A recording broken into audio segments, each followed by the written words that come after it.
Président, Oui, Monsieur le ministre, vous avez la Merci, Monsieur le Président. Je vais essayer de répondre aux arguments qui ont été évoqués par les divers orateurs et qui complètent la discussion que nous avons eue suite à la discussion générale, si j'ose dire, de l'article. D'abord, peut-être expliquer la genèse de pourquoi nous faisons ça, indépendamment des faits que nous avons constatés. Les policiers réclament, depuis un temps certain ou un certain temps, de mettre, pour une partie d'entre eux, pour une grande partie d'entre eux, de mettre des cagoules lorsqu'ils interviennent, soit dans des manifestations d'ordre public, ou dans... Non, monsieur, ils ne le font pas. Ils ne le font que dans des conditions... Mais ce n'est pas vrai. Les policiers de la République ne le font pas. Les policiers qui mettent des cagoules, ils le font dans deux possibilités. Soit il y a une action antiterroriste, il ne faut pas qu'on regrette leur visage, et chacun conviendra que c'est, vu la dangerosité de leur action, nécessaire. Soit ils le font parce qu'ils ont notamment une tenue qui empêche notamment que cela brûle leur corps lorsqu'ils ont des manifestations toutes particulières, mais chacun constatera, il suffit de regarder sur les réseaux sociaux, que les policiers le font à visage découvert. Mais... Monsieur Corbière, s'il vous plaît. S'il vous plaît, Monsieur Corbière. Monsieur Corbière. Monsieur Corbière, je vous rappelle à l'ordre. On laisse dérouler nos débats. S'il vous plaît. Monsieur le ministre, vous avez la parole. Monsieur Corbière, s'il vous plaît, on continue le cours de nos débats. Je vous remercie pour cette préconisation que je suis avec plaisir. Monsieur le ministre, vous avez la parole. Merci. Donc, une grande partie des policiers voulaient porter des cagoules.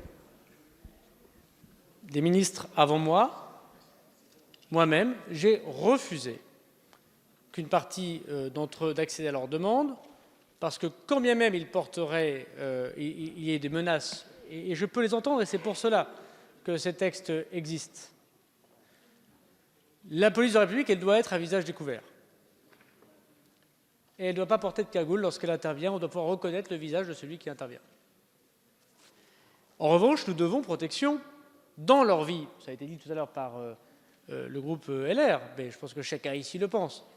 Dans leur vie personnelle, quand ils sortent de leur uniforme, quand ils sont avec leur femme ou leur mari dans un supermarché, quand ils accompagnent leurs enfants à l'école, lorsqu'ils vont dans leur club de sport, lorsqu'ils rentrent chez eux. J'ai une pensée particulière pour les policiers de Magnanville égorgés devant leurs enfants alors qu'ils étaient dans leur vie civile. C'est quand même ce qui s'est passé.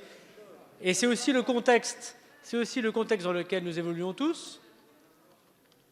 Et nous pourrions avoir une pensée pour eux.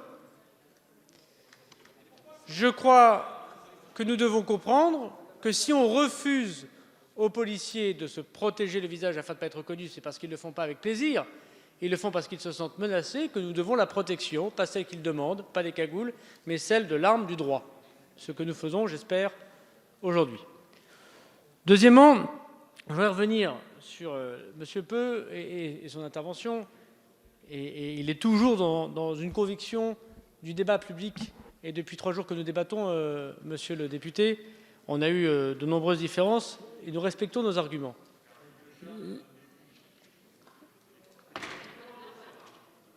C'est vrai qu'à sa différence, M. Peu était là depuis 3 jours, en effet.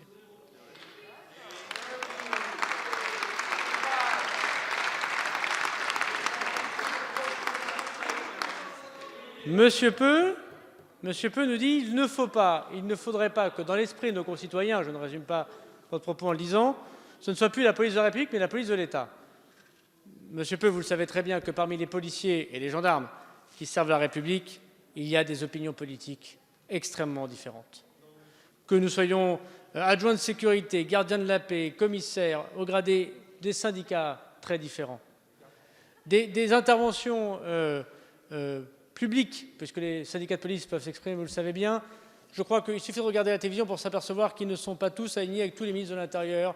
Je pense que ça se voit assez. Et tant mieux. Et en aucun cas, ils ne sont la police d'un État. Ils sont évidemment la police des citoyens, de la République. Donc n'ayez aucune crainte sur les intentions évidentes du gouvernement. Cette crainte, elle peut être légitime, elle me paraît totalement infondée, mais en aucun cas cela est évidemment l'évocation d'un gouvernement républicain.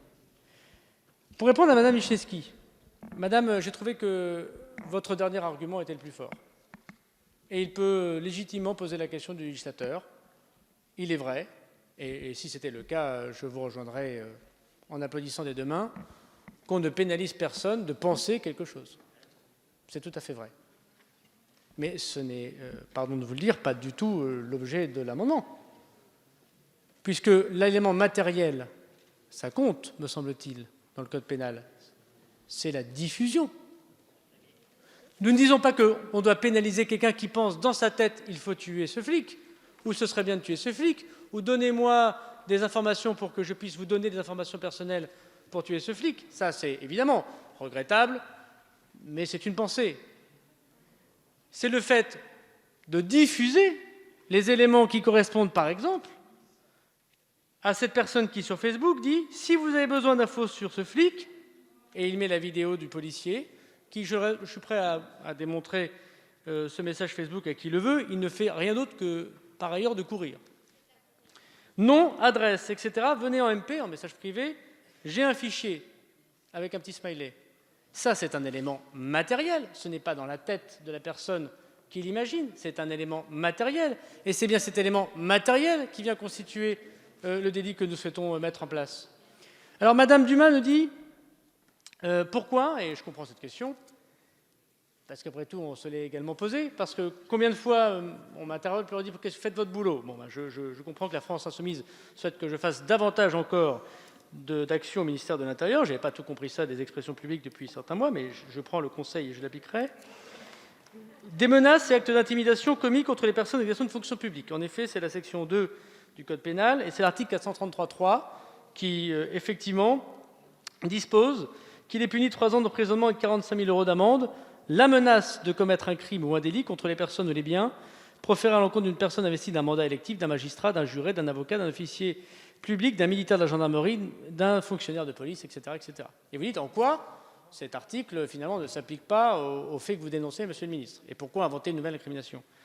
C'est justement, Madame la députée, la problématique. C'est que lorsque nous souhaitons, notamment moi, en tant que patron de l'administration au principe de la Constitution, aider les policiers qui sont mis en montrés du doigt, menacés au sens diffuser les messages que je viens d'évoquer, ou regardant, je ne sais pas si tout le monde a pu le faire, le site Copwatch, qui ne peut pas, je crois, Monsieur Larrivé, vous serviez le ministre de l'Intérieur qui, à l'époque, avait dit, en 2011, c'est totalement scandaleux, ce site Copwatch, et aucune arme ne nous permet de le faire fermer, puisque le projet Copwatch, il est international et il est aussi ancien.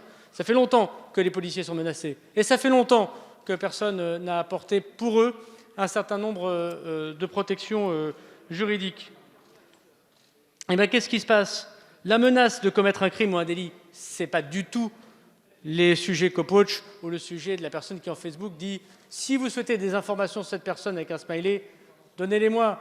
Je vais vous donner le nom, les prénoms, les adresses et les numéros de téléphone de leur vie personnelle. » Ce n'est pas une menace, c'est la diffusion d'éléments personnels. Et par ce sujet, Madame la députée, on n'arrive pas à effectivement faire ouvrir une enquête et demain à faire condamner, c'est ce que nous souhaitons. Alors, la question qui peut se poser, qui est une question importante, et je réponds à Mme Fortez en même temps, j'espère y avoir répondu en même temps que j'ai répondu à Mme Michneski, et elle est totalement légitime. C'est est-ce qu'il faut légiférer et prendre un peu le risque, et ce n'est pas un mauvais débat, je le comprends, ce débat public, de faire une nouvelle incrimination dans le code pénal, et que c'est un peu plus de présence de l'État, de la justice, du droit dans la vie des citoyens. Et finalement, où se limite la liberté d'expression? C'est un débat qui entretient les parlementaires depuis la Révolution. La liberté d'expression, elle est très importante, mais elle n'est pas sans limite. Elle s'arrête au moment où l'ordre public ou les menaces ou les injures, ceux qui sont décidés par la loi de la République, par exemple la négation du génocide juif, c'est effectivement une limite de la liberté d'expression. Ainsi l'a voulu le législateur. Eh bien, nous pensons, nous, que cette liberté d'expression, elle est totale pour les journalistes, parce qu'aucun journaliste au monde n'imagine diffuser dans le but manifeste de nuire psychiquement ou physiquement à des policiers. Aucun. Et indépendamment de cet exemple qui nous paraissait pourtant évident, nous le reprécisons dans l'amendement du gouvernement que je défendrai tout à l'heure, pour qu'il n'y ait aucun doute. Mais oui, il y a une petite limitation au fait de faire ce que l'on veut, c'est celle de rendre incertain la vie de nos concitoyens, à qui nous devons plus que n'importe quel autre citoyen, me semble-t-il, parce qu'ils nous protègent et qu'ils prennent des risques pour nous protéger. Enfin, et je voudrais terminer par là, tout à l'heure, les représentants de la France insoumise nous ont dit avec ce texte, jamais nous connaîtrions les affaires Benalla, les affaires Shoah, etc. Bon, il n'y a rien de plus faux que cette assertion. J'invite chacune et chacun à lire le texte préparé par les parlementaires ou, s'ils le souhaitent, l'amendement du gouvernement. C'est le grand 2 de l'article 24. Les dispositions de l'article 35 de quinquesse de la loi du 29 juillet 1981 sur la liberté de la presse ne font pas obstacle à la communication aux autorités administratives, le ministre par exemple, et judiciaires, le procureur de la République par exemple, compétentes, dans le cadre des procédures qu'elle diligente d'images et d'éléments d'identification d'un agent de la police nationale, d'un militaire de la gendarmerie ou d'un agent de la police municipale. Ce serait l'objet de l'amendement du gouvernement. C'est-à-dire que quelqu'un qui filme quelque chose, et qu'il pense que c'est contraire à la loi, il envoie au ministre, mais je pense... Alors, attendez, excusez-moi, si je peux me permettre. Quelqu'un filmerait une image d'imaginons, de quelqu'un qui fait un acte, un policier, un gendarme, complètement contraire aux règles, et qu'il le filme. Qu'est-ce qu'il peut faire? Il peut faire comme aujourd'hui. Il peut prendre les images, les envoyer au ministre de l'Intérieur et leur dire « Regardez, monsieur le ministre, ceci est scandaleux ». Si le ministre de l'Intérieur en a connaissance, qu'est-ce qu'il fait? Il ouvre une enquête IGPN et puis lui-même, il saisit le procureur de la République. Il peut aussi, ou aussi, soit il a confiance au ministre de l'Intérieur, comme les députés de la France insoumise, soit il n'a pas confiance au ministre de l'Intérieur. S'il n'a pas confiance au ministre de l'Intérieur, admettons, il peut aussi le diffuser auprès du procureur de la République, qui ouvre ou qui n'ouvre pas une enquête. Et puis il peut aussi le diffuser tout court. Il peut tout à fait diffuser la vidéo de M. Benalla. C'est vrai qu'il n'était pas policier, mais il n'était pas évident qu'il ne soit pas policier. Il peut tout à fait demain diffuser la vidéo de M. Benalla sur Internet. Ça ne pose aucun problème au vu de l'article que nous vous proposons d'adopter. Ce qu'il ne peut pas faire, mais même en direct, mais je vous le dis, même en direct, ce que nous disons et vous faites la loi est important, y compris pour ceux qui liront. Même en direct, je le redis, un citoyen qui en direct filme des opérations de police pourra le faire sans floutage. Ce qu'il ne pourra pas faire, par exemple, c'est en diffusant en direct un message du genre « Eh les amis, pour ceux qui veulent les adresses personnelles de ces connards de flics, et même sans préciser ces connards de flics d'ailleurs, donnez-moi leur numéro de téléphone ou les coordonnées de leur femme ou leur mari, envoyez-moi un message en MP, je vous répondrai avec un smiley. » Ça, ce sera plus possible. Et j'en serai très heureux.